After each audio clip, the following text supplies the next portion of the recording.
Imagine betting against the entire US housing market, getting mocked for it, and then walking away with millions.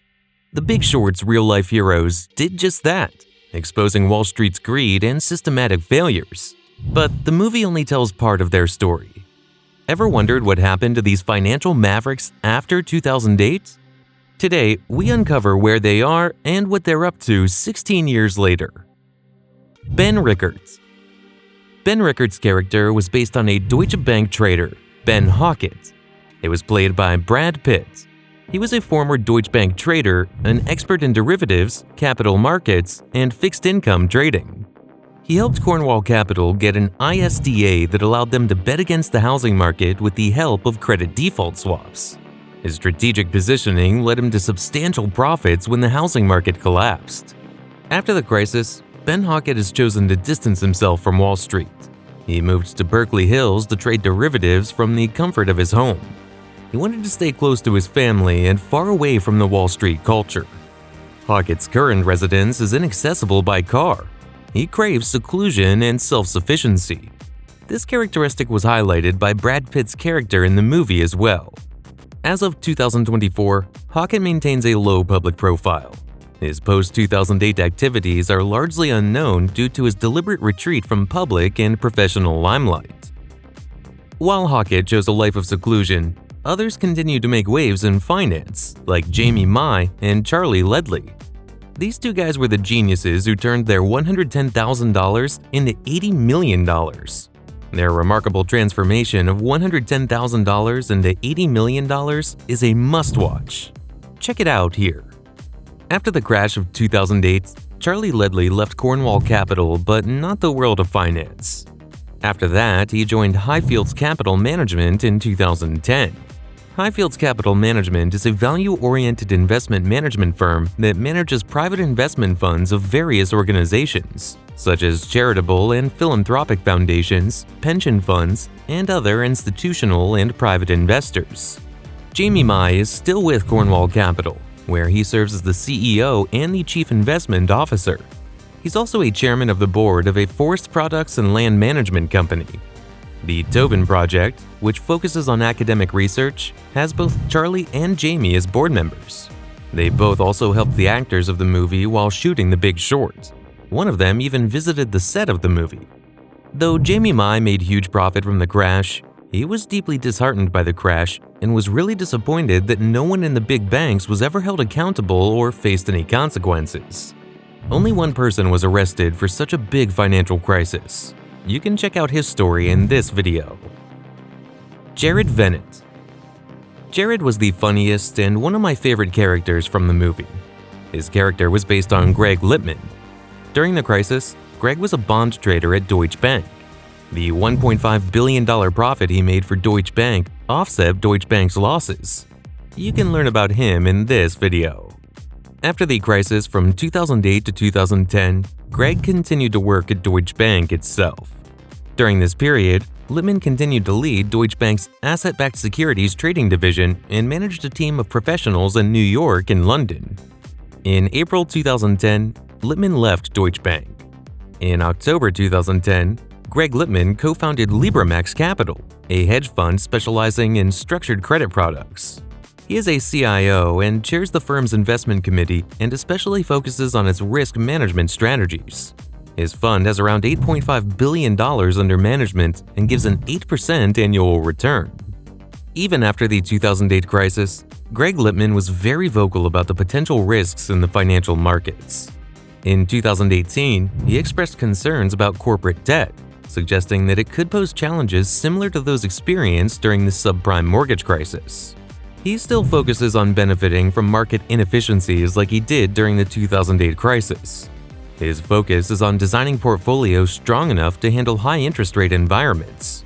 He advocates for investing in underpriced commercial mortgage-backed securities, particularly those that are considered medium or bad.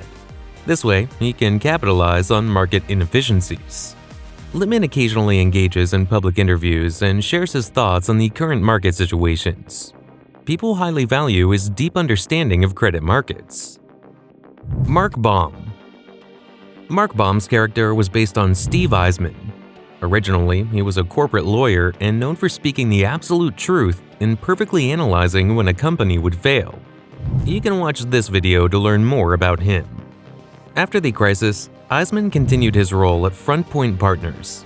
His strategies during the financial crisis yielded significant profits, which enhanced his reputation in the industry.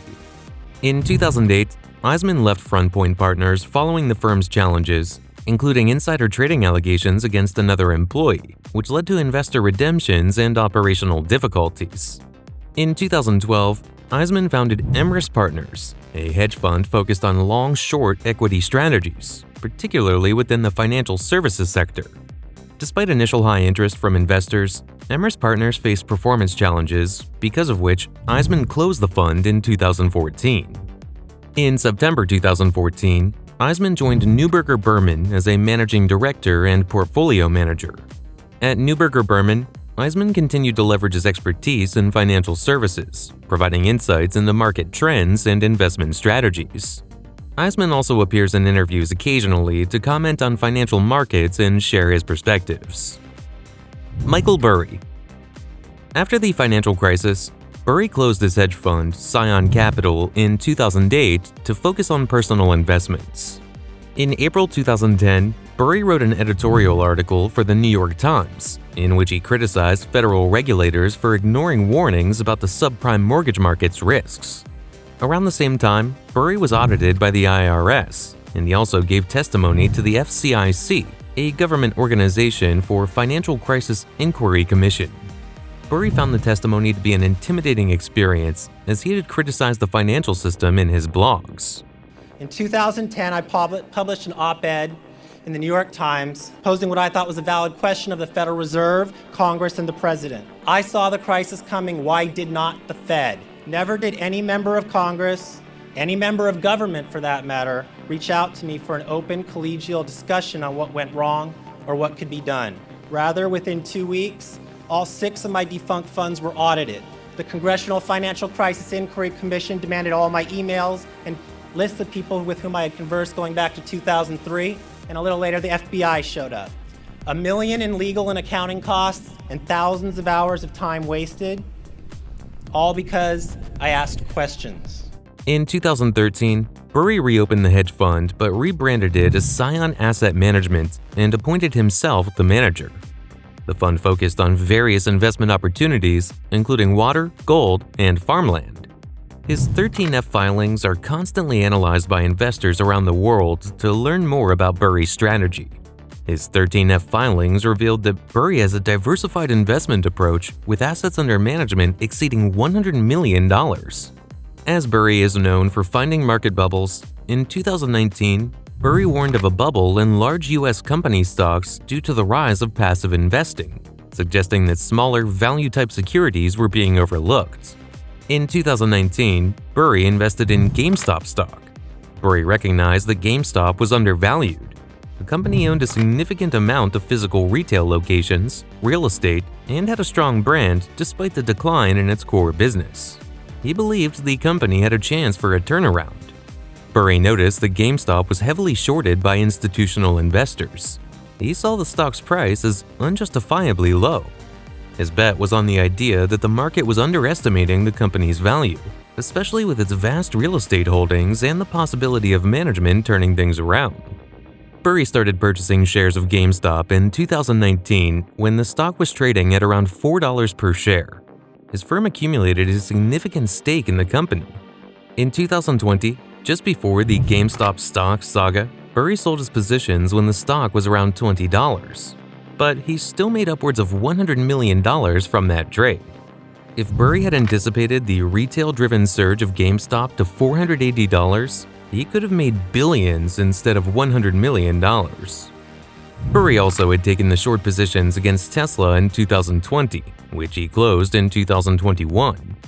In 2023, Burry made a huge headline by making a short position indicating a decline in the stock market, but later he closed his positions.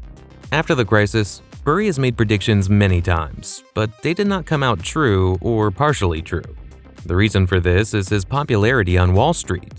Not only do people analyze his investment portfolio trying to figure out his agenda, but they also analyze whatever he says. So his early prediction is used as a safeguard, making the prediction become true.